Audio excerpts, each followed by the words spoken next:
अरे भाई ये इतना बोझ कब तक उठाए रखे रियासत? यानी देखे ना, जो परफॉर्मेंस थी, जो परफॉर्मेंस के हवाले से बात की थी आके वजीर दाखिला साहब ने, वो तो आपके सामने है। आज फिर मेरे ख्याल में पैटर्न बड़ा है ये। और इसके अलावा आप जो सोशल हमारा जो सेक्टर है, और जो खुद पीएम साहब ने आके फरमाया हमें जो कर्जे के औसाफ हमीदा और उसवाए हसना गिनवाए कि कर्जा बड़ा अच्छा होता है, फिर बताएंगे अनएम्प्लॉयमेंट बड़ी असल में कैद साहब ये जो बात है ना सर, नहीं यार सुन लेना, फिर ये भी ये कहें बिल्कुल कि जनाब सर, नहीं यहाँ जो है ट्रीटेबल डिजीज से मर जाना जो है इससे बड़ा अच्छा। और कर्जा कदों अच्छा होता है यार?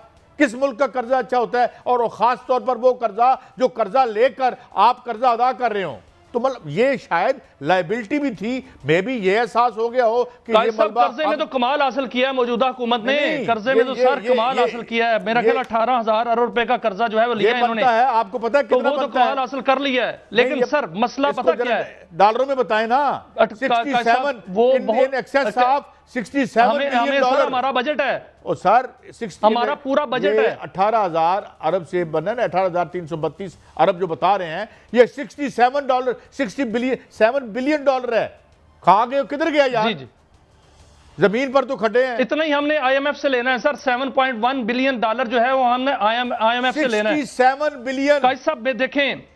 कैसा देखें जो नागजीर होने का दावा होता है ना, और जो बूथ सवार होता है, जो कि इमरान खान पर भी था उस वक्त जब वो थे कि मैं नागजीर हूं, फिर एक ऑप्शन था और वो ऑप्शन आया पीडीएम का।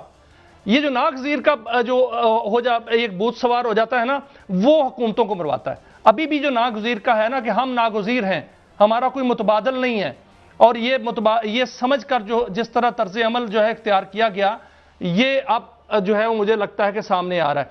नागजीर कोई नहीं है। क्या इमरान खान का ऑप्शन मौजूद नहीं है? पीटीआई का ऑप्शन मौजूद नहीं है? पीटीआई को जो है वो मौका दिया जाए तो पीटीआई जो है वो मौका सब कर नहीं सकती, अपना बेहतरीन गवर्नेंस जो है वो हुकूमत संभाल नहीं सकती। ये हो सकता है सर। देखिए जो बात हो रही थी, 1 मिनट सिर्फ 1 सेकंड दीजिएगा। जो बात हो रही थी ना, मैं उसी तरफ आ रहा हूं। कैसा? नहीं उस तरफ नहीं आ रहे। मुझे पीटीआई के एक बंदे ने फोन किया है, उसके बड़े अहम लीडर ने। उसने तो ये तक कह दिया कि जी किसी खास असेंबली में फॉरवर्ड ब्लॉक बन रहा है। तो है आपके पास? देखें कायद साहब, मैं आपको बताता हूं, जो 2-3 मीटिंग्स हुई हैं शरीफ खानदान की, उसमें क्या डिस्कस हुआ है? उसमें आज भी आप देख लें डिफरेंस ऑफ ओपिनियन है उसके अंदर, मुस्लिम लीग नून के अंदर। वहां डिस्कस क्या हुआ है? वहां यही डिस्कस हुआ है कि नवाज शरीफ ने कहा है कि इस्तीफे दो तो बाहर निकलो, अगर ऐसा ब्लैकमेलिंग नहीं करनी।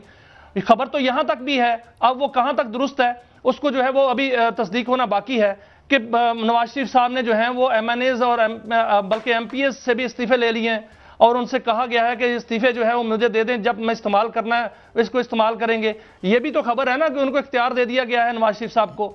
उन्होंने ये भी खबर आई थी ना कि नवाज शरीफ साहब ने शहबाज शरीफ को कहा कि इस्तीफा दे दो, बाहर आ जाओ हुकूमत से, और दोबारा जो है वो इलेक्शन होंगे, हम दोबारा आ जाएंगे। पीपल्स पार्टी से ब्लैकमेल नहीं होना, हमने अगर इस तरह जो हुकूमत जो है वो नहीं करनी। ये सारी चीजें चल रही हैं, इस तरह चल रहा है, और यही तासर जो है वो मजबूत होता है कि अंदर जो असम्बली है उसके अंदर डिफरेंस ऑफ ओपिनियन मौजूद है, और यहीं से फॉरवर्ड ब्लॉक बनते हैं। आपने देखा सर, जो केपीके की असम्बली है उसमें भी फॉरवर्ड ब्लॉक की बात हुई थी, और यहां भी फॉरवर्ड ब्लॉक की बात हो रही है। क्यों हो रही है? वो इसीलिए हो रही है कि वहां जो मीटिंग्स में बातें होती हैं वो बाहर आती हैं। वो पहले अफवाहों की सूरत में बाहर आती हैं, फिर वो खबर बन जाती हैं, और फिर वो हकीकत बन जाती हैं। और अभी तक इसको अफवाही कहा जा सकता है, लेकिन इस तरह की खबरें जरूर फैल रही हैं। और आज की जो डेवलपमेंट है, इसको फिर मैं कहता हूं कि खालिस्तान ये अदालती डेवलपमेंट है, लेकिन इसके बैकग्राउंड पे तो बहुत सी चीजें मौजूद है ना, जो कि बाकायदा खबरों की जीनत बनती नहीं है। ये बताएं कि ये जो एक अच्छा, ये पहले नासिर भट्ट साहब के शॉट सुनते हैं। ये मुस्लिम लीग नून के रहनुमा है और बहुत करीबी हैं मियां नवाज शरीफ साहब के। सुनाएं जी। पहला टेक क्या है नून लीग का? आज इमरान खान साहब को शिफा इंटरनेशनल हॉस्पिटल मुंतकिल करने का हुक्म आया सुप्रीम कोर्ट से। देखें, ये जहाँ से जाना था वहाँ वो चला गया है। मुझे लगता है कि मियां नवाज शरीफ साहब की हुकूमत के खिलाफ फिर साजिश होगी। अब ये इसको यही बात है कायद साहब। देखें नासिर भट्ट साहब क्या कह रहे हैं, ये निवश्ता दीवार जो वो पढ़ रहे हैं, वो कह रहे हैं जहां जाना था वहीं चला गया। इसका मतलब इनको कोई इतला थी पहले, कुछ इसके बैकग्राउंड में कुछ है जो वो कह रहे हैं कि साजिश हो रही है। ये लेकिन भाई साजिश क्या हो रही है? अब उनको अदालत ने जो है वो रिलीफ दिया है। चले वो तो ठीक है, मगर अब ये बात अब राना सनाउल्लाह साहब नहीं कह रहे, उनकी बिल्कुल ही ज़बान बदली हुई है। बदली हुई मुराद ये कि we appreciate him that you know Tariq Fazal Chaudhry साहब भी नहीं कह रहे। तारिक फजल चौधरी साहब भी नहीं कह रहे, वो कह रहे हैं जी ये तो बड़ा ठीक हो रहा है।